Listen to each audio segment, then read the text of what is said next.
ke Indonesia akan jatuh, pasti jatuh. Tahun 2007 saya sudah menulis buku. Ya, sudah menulis buku, kemungkinan besar Indonesia itu berumur kalau diperpanjang hanya 200 tahun. Tapi kalau dipercepat dengan adanya intervensi negara lain, itu bisa 100 lebih gitu. Oke, apa argumen saya untuk mengatakan bahwa Indonesia ini sedang tidak baik-baik saja? Saya melihatnya dari sederhana saja, dari kerja-kerja sistem politik.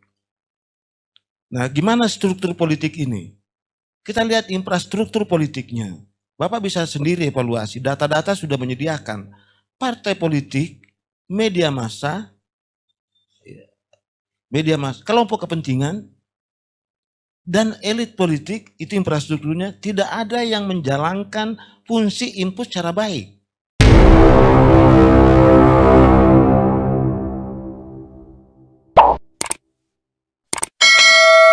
Assalamualaikum warahmatullahi wabarakatuh. Kembali berjumpa dengan saya Ersbeno Arif dari Forum News Network Koalisi Aksi Menyelamatkan Indonesia atau kami tanggal 18 Agustus lalu memperingati ulang tahun yang kedua. Dan itu sekaligus juga merupakan rangkaian dari peringatan HUT Kemerdekaan RI ke-77 dan kami menyelenggarakan sebuah diskusi. Dan ya, topiknya ini sangat menarik ya. Topiknya adalah dengan judul Selamatkah Indonesia dengan Sistem Bernegara Hari Ini. Sejumlah narasumber itu yang tampil adalah pakar hukum Tata Negara Refli Harun, kemudian pengamat ekonomi Antoni Budiawan, juga mantan sekretaris Kementerian BUMN Said Didu. Juga ada dosen, maksud saya rektor dari Universitas Muhammadiyah, Dr. Makmun Murad Al-Barbasi, dan juga mengajar di Pascasarjana Universitas Nasional, yakni Dr. TB Masa Jafar. Dan satu lagi adalah dosen Sekolah Kajian Strategi dan Global, maksud menjadi SKSG Universitas Indonesia, Dr. Mulyadi. Nah, kali ini saya akan mengajak Anda untuk mengikuti pemaparan dari Dr. Mulyadi. Pemaparan dari Dr. Mulyadi ini sangat menarik karena ternyata dia sudah pernah menulis sebuah buku yang memperkirakan bahwa Indonesia itu hanya akan eksis, akan bertahan itu sampai 200 tahun. Itu apabila tidak ada gangguan dari campur tangan dari global gitu. Sementara bila ada campur tangan global atau ada faktor-faktor bersifat pengaruh dari geopolitik global, itu nanti mungkin hanya bertahan sekitar 150-an tahun. Apa dasarnya Dr. Mulyadi bisa menyampaikan soal itu? Saya ajak Anda untuk menyimaknya. Terima kasih Bang Ersu, Pak Gatot, Bang Kabang, Bang Batiar, para narasumber, Bapak Ibu yang saya muliakan. Selamat siang, salam sejahtera, Assalamualaikum warahmatullahi wabarakatuh. Saya agak sedikit kurang sehat, tapi pikiran saya masih sehat. Ya, baik. Ini pertanyaan yang agak berat, karena saya harus meyakinkan seluruh rakyat Indonesia bahwa memang ada masalah di Indonesia yang sangat mendasar. Dan ini penjelasannya harus penjelasan ilmiah. Sebab yang membantah nanti kaum ilmuwan, kaum intelektual, bukan para buzzer gitu. Ya, jadi pertanyaannya nih, bisakah diselamatkan Indonesia dengan ya taruhlah dengan sistem pemerintahan seperti sekarang? Saya jawab tegas, tidak bisa. Tidak bisa diselamatkan itu. Saya mau membedah sedikit dari mana awalnya ini, jangan terlalu jauh. Saya memulai dengan mengatakan bahwa sebenarnya gerakan reformasi itu bukan gerakan reformasi. Memang gerakannya reformasi, tapi diisi dengan gerakan deformasi, pengrusakan. Itu yang harus Bapak Ibu tahu dulu. Nah, di mana pintu masuknya ini dirusak ini negara ini, itu diobrak-abriknya itu Undang Dasar asli. Ya, memang kalau Bapak Ibu lihat itu sejumlah pasal, kalau tidak salah 197 pasal. Ya, ada 65 pasal membengkak menjadi 197 pasal. Itu memang ada pasal-pasal konsensi. Itu menyenangkan itu. Saya kata itu kembang gula. Tapi ada ada 3 yang saya identifikasi yang sangat berbahaya. Itu pintu masuknya untuk menguasai Indonesia. Dan karena itu saya selalu mengatakan kita harus waspada. Ke Indonesia akan jatuh, pasti jatuh. Tahun 2007 saya sudah menulis buku. Ya, sudah menulis buku, kemungkinan besar Indonesia itu berumur kalau diperpanjang hanya 200 tahun. Tapi kalau dipercepat dengan adanya intervensi negara lain, itu bisa 100 lebih gitu. Oke, apa argumen saya untuk mengatakan bahwa Indonesia ini sedang tidak baik-baik saja? Saya melihatnya dari sederhana saja, dari kerja-kerja sistem politik. Nah, gimana struktur politik ini? Kita lihat infrastruktur politiknya. Bapak bisa sendiri evaluasi, data-data sudah menyediakan. Partai politik, media massa, kelompok kepentingan, dan elit politik, itu infrastrukturnya tidak ada yang menjalankan fungsi input secara baik. Tidak ada. Ada 5 fungsi input di situ.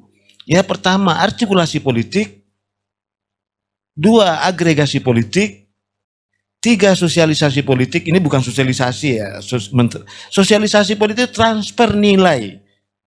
Transfer nilai dan transformasi nilai generasi tua ke generasi muda supaya negara itu bisa berjalan dengan baik. Ya, darah itu supaya darahnya segar, itu darah kotor itu dibuang, tapi berada di dalam tubuh itu sendiri. Itu proses itu pentingnya nilai. Seperti apa itu? Ya keadilan, ya kejujuran, itu yang harus ditransformasi itu. Perjuangan tuh, heroisme, seperti itu yang harus didistribusikan, disampaikan kepada generasi-generasi berikutnya agar ketika dia menjadi penyelenggara negara itu tidak menyimpang. Ini komunikasi politik, enggak jalan tuh. Ya ke atas itu kan komunikasi politik. Ini bukan ini komunikasi politiknya ilmu politik, bukan komunikasi politiknya ilmu komunikasi ya. Jadi komunikasi politiknya ilmu politik itu adalah bagaimana penguasa bisa menangkap ya seluruh pesan yang disampaikan oleh publik, oleh masyarakat, oleh rakyat itu. Karena itu tulisan tembok itu penting bagi penguasa itu. Dibaca itu, coretan-coretan dindingnya, Iwan Fals itu penting. Karena itu awal pemberontakan itu. Ya. Jadi itu harus dilihat. Dan infrastruktur itu harus berfungsi dengan baik. Partai politik lah, media massa lah, ya kelompok kepentingan, orang bilang NGO, ya orang bilang LSM, orang apa lagi. Jadi kalau kami itu civil society, bukan civil society, itu gerakannya. Tapi ada political society, ada economic society, dan ada social society itu. Itu pengelompokannya. Dan ini tidak jalan. Jadi fungsi itu tadi, ya fungsi komunikasi politik tidak jalan. Jadi, fungsi sosialisasi politik tidak jalan, dan fungsi yang terakhir ini rekrutmen politik tidak jalan. Bapak bisa bayangkan itu, rekrutmen politik. Apa yang dimaksud dari rekrutmen politik? Rekrutmen politik itu adalah proses mendudukan, proses mencari dan mendudukan orang-orang berbakat di dalam jabatan politik, Pak. Mendudukan. Jadi proses mencari, bukan membuat antri gitu. Ya. Jadi mencari, dan orang-orang berbakat itu tidak akan pernah muncul kalau tidak dicari. Bapak Ibu, tidak mungkin saya muncul di itu, tiba-tiba saya ujuk-ujuk muncul, Pak, saya pintar, saya jago, saya hebat. Tidak bakalan itu.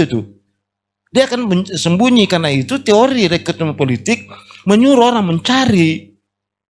Dia dicari, dia kemudian ditempatkan dalam jabatan politik. Itu tidak ada di dalam partai politik. Ya. Jadi infrastruktur politik kita tidak menjalankan fungsi itu. Atau saya mengatakan, mungkin kasarnya kalau saya bilang, dia sedang sakit. Partai politik kita sedang sakit itu. Ya, apa akibatnya? Akibatnya adalah ya suprastruktur politik dalam ini lembaga legislatif, eksekutif, dan yudikatif seenaknya melakukan konversi politik dalam bentuk kebijakan politik dan keputusan politik yang menguntungkan dirinya. Itu sebabnya. Jadi Bapak Ibu, ya, implikasinya apa tadi? Karena itu sistem politik, ya, 7 kapabilitas politik itu tidak ada. Kemampuan sistem politik itu, kalau ilmu politik melihat suatu negara itu apakah kuat atau tidak, itu memberi satu indikator ini. Pertama, kapabilitas responsifnya. Apakah sistem politik itu, apakah pemerintah, ya, apakah tadi infrastruktur dan suprastruktur merespon seluruh aspirasi politik yang ada? Ini kan enggak. Jadi kalau misalnya ada aspirasi ditangkap, orangnya diburu, dikejar itu untuk dimasukkan dalam penjara. Nah, itu bukti bahwa kapabilitas responsif kita rendah. Yang kedua, kapabilitas regulatif. Ya, jadi apakah seluruh penyelenggara negara itu, jangan dulu rakyatnya itu, kan ini kan konyol itu, selalu rakyat yang diminta bijak, penguasanya tidak diminta bijak, gitu kan? Jadi apakah hukum-hukum yang dibuat itu betul-betul hukum yang dalam pengertian nomos, ya, nomokratis, negara hukum, itu. Jadi hukum yang baik itu disebut nomos, ya, negara hukum negara baik. Ya, bukan negara hukum itu, bukan negara hukum sebenarnya kalau dipelesetkan bisa negara bajingan itu. Ya, artinya itu banyak penjahat di situ sehingga mau jadi negara hukum itu. Ya. Nanti saya singgung itu sedikit. Ini penting saya sampaikan. Jadi itu kapabilitas regulatif itu. Jadi Bapak bisa lihat mulai dari atas sampai ke bawah itu kebohongan semua itu. Jadi hukum itu dibuat untuk melindungi kekuasaan itu, untuk menjustifikasi tindakan. Untuk melegitimasi, tapi sesungguhnya dia kehilangan legitimasi politik, dan ini yang berbahaya. Itu. Jadi kapabilitas regulatifnya itu rendah dan kapabilitas distributifnya. Bapak bisa cek di mana-mana. Sumber daya manusia, sumber daya alam dan sumber daya buatan tidak digunakan sebesar-besarnya untuk kesejahteraan dan kemakmuran rakyat. Tidak ada itu. Ini teori yang saya bilang ini, Pak. Ini standar ilmu politik ini untuk mengukur sebuah negara apakah negara itu sedang sehat atau sakit.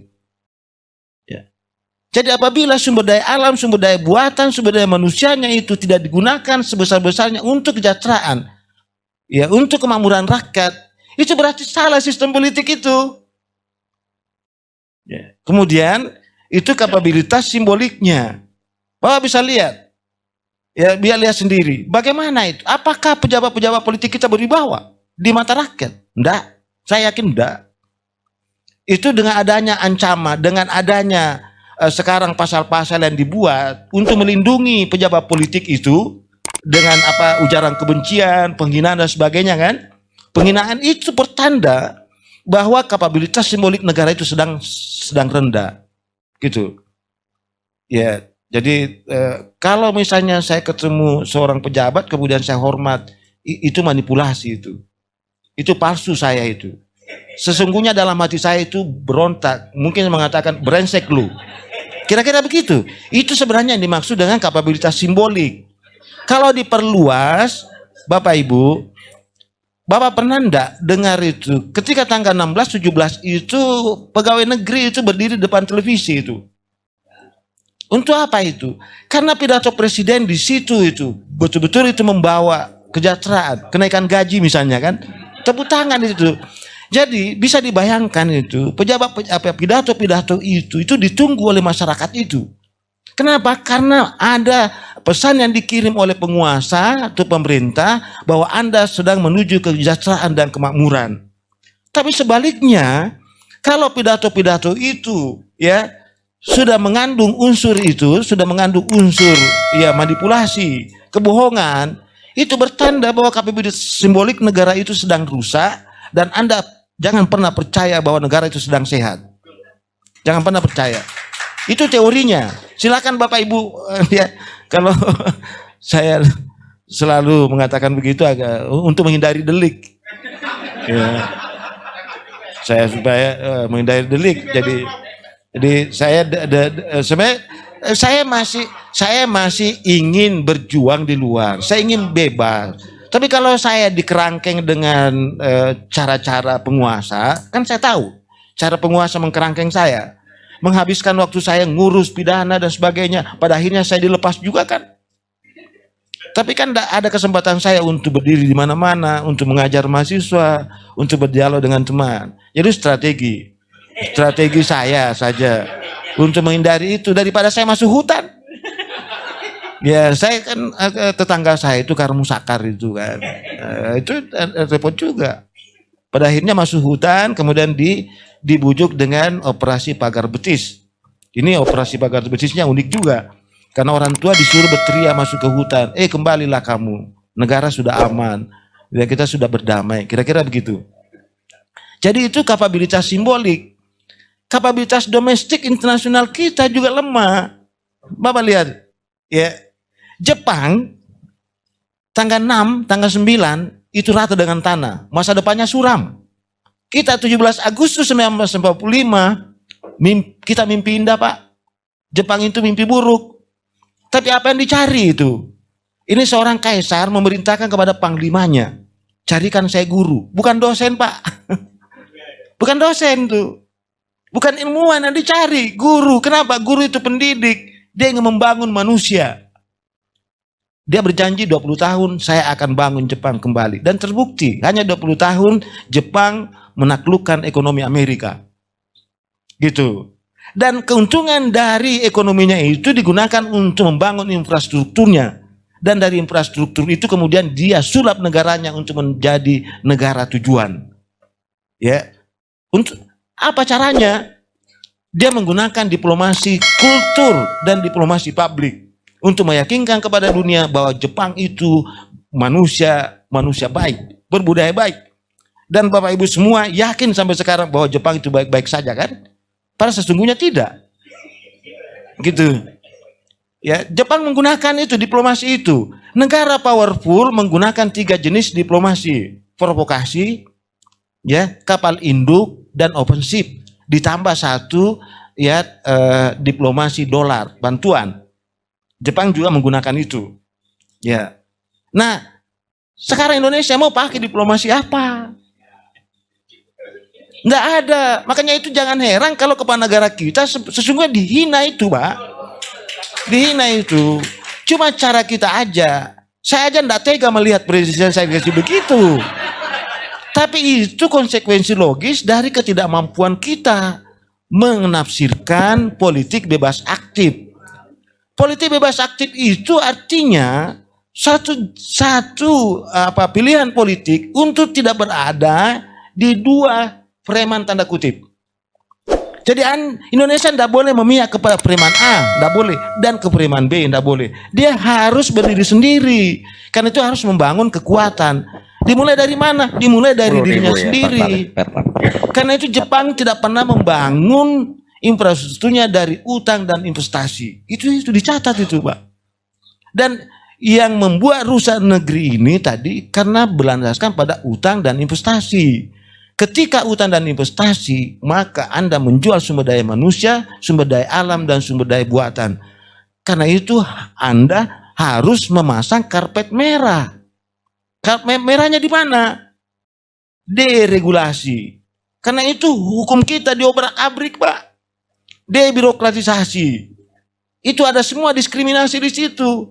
Warga negara kita dipersulit, warga negara asing itu dipermudah dengan pelayanan, ya kan? Kalau rakyat kita masuk disuruh buka sepatu kan? Ya kalau pajak negara asing masuk itu dihormati dan sebagainya, meskipun pakai baju kaos itu. Gitu. Coba. Itu kenapa? Karena lemahnya kapabilitas domestik dan internasional kita. Nah, karena itu Bapak Ibu, saya tidak terlalu panjang. Saya pemerintah rezim ini membantu saya untuk memperkuat teori saya, teori yang saya bangun, yaitu teori oligarki kembar 3. Jadi komponennya itu ada 3, oligarki politik yang saya sebut dengan badut politik, Ya, yang kedua unsurnya adalah oligarki ekonomi, yaitu bandar politik, dan yang ketiga ini yang subur ini, oligarki sosial. Ya, oligarki sosial yang saya sebut dengan bandit politik. Jadi republik ini sekarang sedang diurus oleh 3 oligarki. Oligarki politik, oligarki ekonomi, dan oligarki sosial.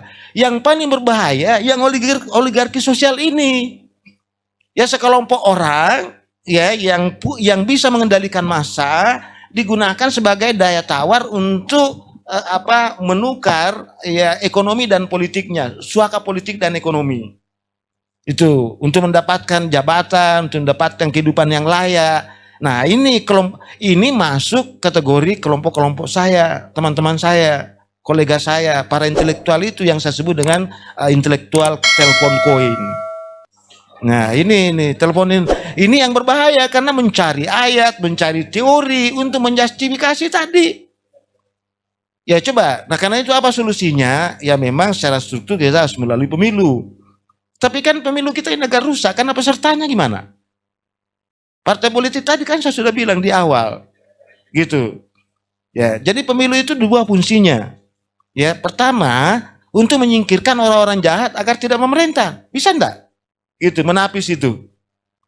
Yang kedua, itu sebagai dasar untuk pembentukan pemerintahan secara periodik. Hanya ini yang kita jalankan. Nah problemnya, pemilu itu kan bukan pemilih bilik suara, enggak sampai di situ, Pak. Ya, saya dulu senang sekali hitungan-hitungan. Saya pengen jadi dokter, Bu. Pengen jadi insinyur itu. Karena itu saya perkuat dulu matematika, fisika, kimia. Tapi saya masuk kemudian di politik. Wah, rumitnya minta ampun itu politik itu. Kenapa? Sampai kemudian, Pak, 2 bandara itu ada orang kelas menengah ke atas, pakai jas. Pak Mulyadi, apa pekerjaannya?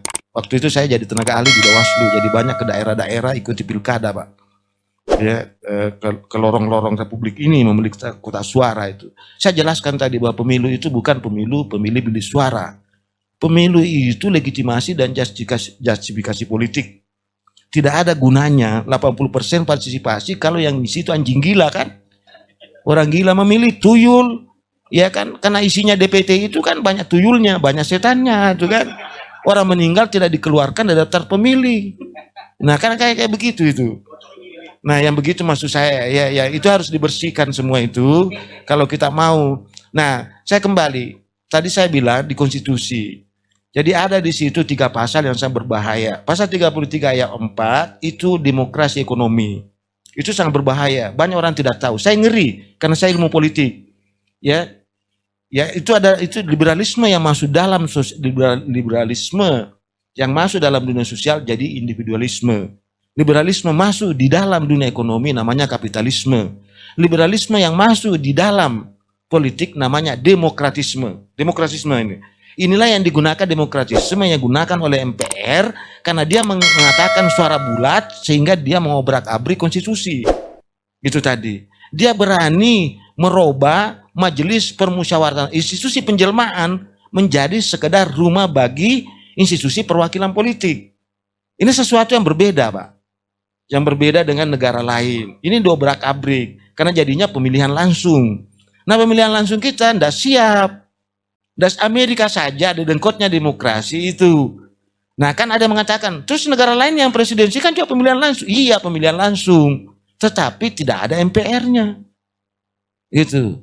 Nah, masalahnya kita ada MPR tadi, ya tiba-tiba dirubah menjadi pemilihan umum. Nah, pemilihan umum ini menjadi pintu masuk ketiga oligarki tadi bermain. Ada sekelompok orang yang tidak punya pengetahuan untuk mengelola negara, hanya menikmati kekuasaan tadi. Jadi dia paham bahwa kekuasaan itu hanya power over. Kalau kita berkuasa akan dijemput, ya kita akan dihormati. Hanya itu yang dia pahami itu.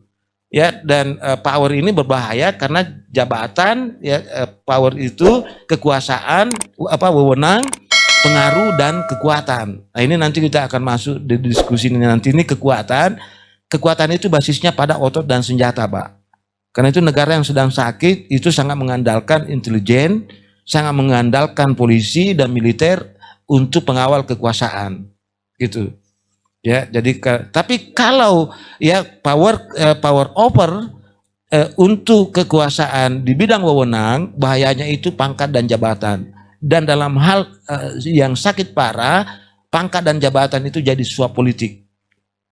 Ya, suap politik. Nah, itu saya kira Bapak Ibu nanti Bapak bisa melihat, nah dalam hal tertentu ada orang tiba-tiba di dosen misalnya naik pangkatnya, ya, nah itu jabatannya tidak layak, ya itu sebenarnya masuk kategori suap. Karena suap politik itu uang, harta, barang, jasa, ya, dan terakhir itu seks. Itu seks. Jarang disinggung. Jangan bilang perempuan, Pak. Saya tidak pernah menggunakan tahta, harta, dan wanita. Seks. Karena, ya, karena kalau Bapak LGBT, Bapak suap perempuan, tidak mau dia kan. Gitu. Harus seks itu.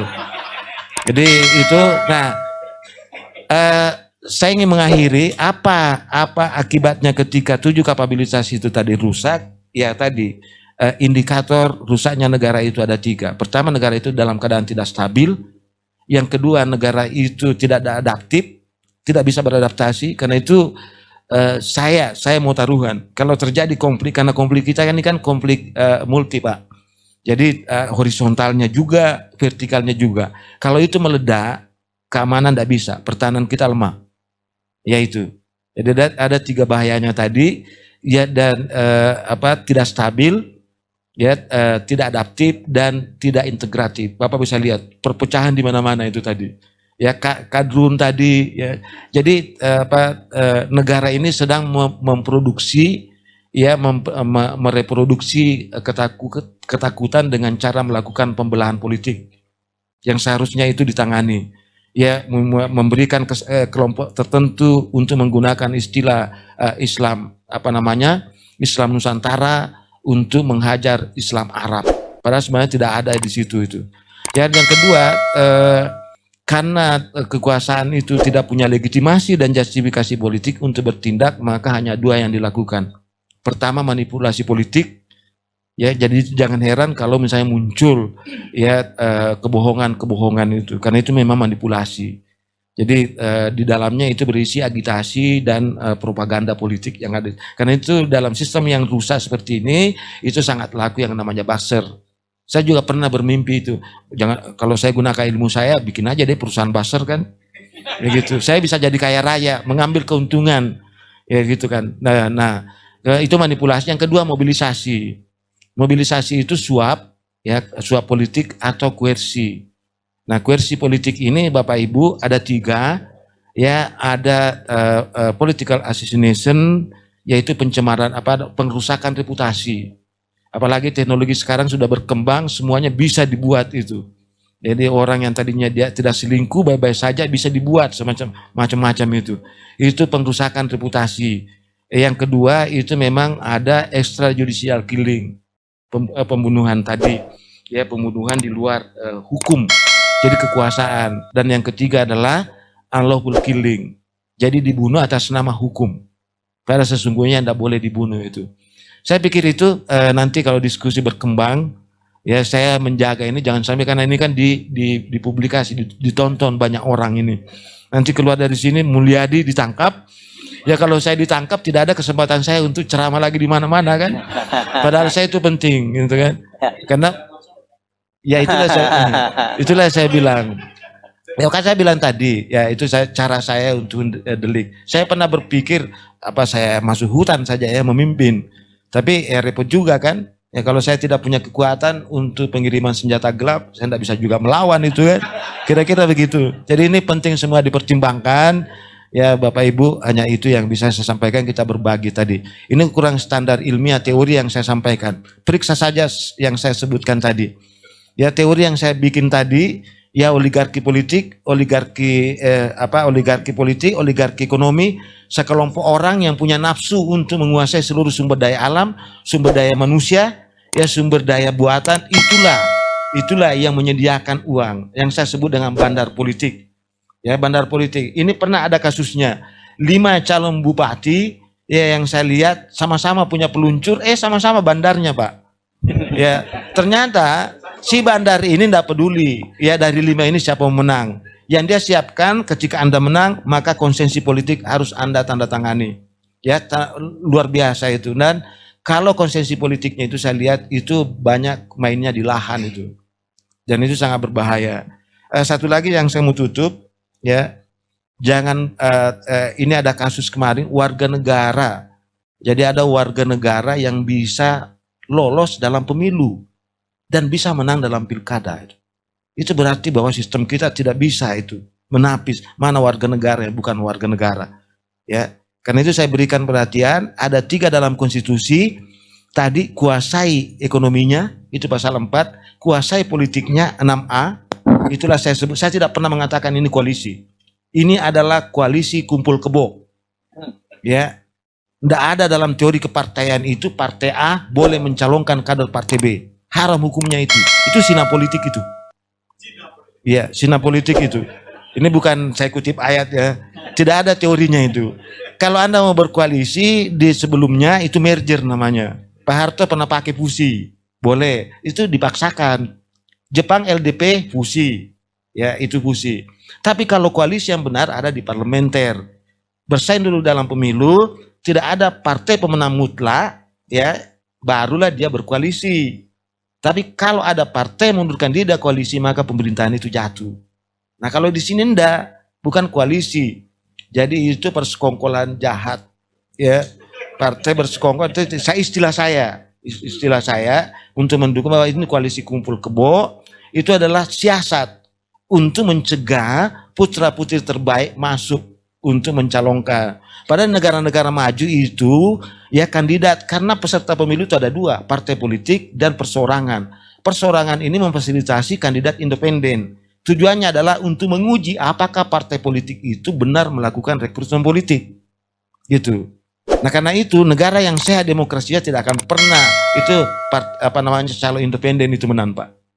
Itu percaya saja. Tapi kalau calon independennya menang berarti itu partai politik itu. Nah, disitulah juga partai politik itu sebenarnya takut diuji. Ya. Karena itu dia melakukan itu ya. Dan saya pikir tadi ya kuasai ekonominya, kuasai politiknya, yang terakhir kuasai presidennya. Itulah sebabnya itu Indonesia asli dibuka, ditutup di situ. Saya selalu katakan Indonesia asli jangan dibawa ke genetik, jangan. Itu konstruksi politik. Ya, kita harus diskusikan ke dalam wacana politik bahwa Indonesia asli itu adalah kumpulan bangsa-bangsa yang dikoloni oleh VOC, yang diimperialisme oleh Belanda, yang diinvasi oleh Jepang. Kira-kira ya kalau VOC itu kan 190 tahun. Ya, Belanda 142 tahun, Jepang 3,5 tahun. Nah, itulah tadinya kan Jawa itu bangsa. Bugis itu bangsa. Seperti saya bangsa, saya kan Bugis, Pak. Jadi saya sekarang jadi etnis, Pak. Ya, jadi suku. Dulu bangsa Bugis. Bangsa Bugis itu ada 3 etnisnya, 4 etnisnya. Etnis pertama Bugis sendiri, yang kedua Makassar, yang ketiga Toraja, Mandar, yang keempat Toraja. Itu. Tapi setelah ada bangsa Indonesia, kita kumpul. Ya, Pak Murad orang Jawa kan? Dulu bangsa Jawa beliau, Pak. Tapi karena kita bentuk bangsa Indonesia, kita turun derajat menjadi bangsa, menjadi suku bangsa gitu. Untuk apa? Karena persamaan nasib. Jadi asli itu dalam kerangka politik, persamaan nasib, bukan persamaan darah. Kalau persamaan darah panjang, nanti diperiksa nanti, kamu turunan Adam, bukan. Ya turunan monyet, kan ada 2 kan? Hanya ada 2 teori kan? Ya, teorinya Darwin dengan teori yang standar itu bahwa manusia berasal dari manusia dan manusia berasal dari monyet. Panjang persoalannya, Pak. Padahal yang dimaksud dengan asli siapa yang duluan datang di situ? Kan itu doang itu. Ya, nah mengenai Cina di Indonesia memang ada problem. PP 10 nomor PP 10 bukan PP. Peraturan Presiden nomor 10 tahun 59 itu harus dilihat itu dari genealogi politiknya, di mana Bung Karno marah sekali terhadap orang Cina yang tidak mau jadi bangsa Indonesia dan tidak ada yang tidak mau jadi warga negara Indonesia. Karena itu kemudian melalui peraturan Presiden nomor 1059 diusir. Dia tidak boleh tinggal di bawah kabupaten. Jadi kelurahan, kecamatan diusir dia. Dan kemudian dikumpulkan, keluar peraturan Presiden itu diusir. Ada sekitar 140.000 lebih. Saya kira sejarawan kita yang harus ngulas ini. Ya, berikan juga kesempatan kepada beliau supaya kuat ini. Ada 140.000 orang Cina diusir. Hanya 40.000 yang dimuat kapal. Selebihnya itu 100.000 itu tidak jadi karena Perdana Menteri waktu itu, Perdana Menteri Tiongkok, Cina waktu itu datang untuk itu. Nah, saya kira ini, jadi dia tidak mau jadi warga negara Indonesia dan tidak mau jadi bangsa Indonesia. Kan ada dua opsi. Kalau Anda tidak mau jadi bangsa Indonesia, jadi warga negara saja. Nah, yang mau jadi warga negara itu tandanya ada dua, Pak. Ya, selain itu nama Indonesianya itulah warga negara Indonesianya. Nama Cinanya itu nama bangsa Cinanya itu. Karena itu sekarang saya tidak tahu apakah administrasi negara kita masih memberikan dia. Ada itu, Pak. Ada kartu kewarganegaraan yang diberikan kepada itu. Ya kalau saya tidak dapat. Ya, tapi Bapak bisa lihat, cek itu pasti ada itu. Ya, tapi apakah saya tidak apakah itu masih berlangsung sekarang saya tidak tahu. Saya kira itu Bang, mana moderator? Makasih. Ya, saya kira. Ya, oke, kita beritahu ya. Ini bayangkan sakit aja begini ya, gitu ya. Apalagi kalau nggak sakit gitu. Dan saya lihat walaupun beliau mengaku sakit, pikiran-pikirannya jauh lebih sehat dari orang-orang yang kemarin sehat yang bisa joget-joget gitu ya. Gitu ya.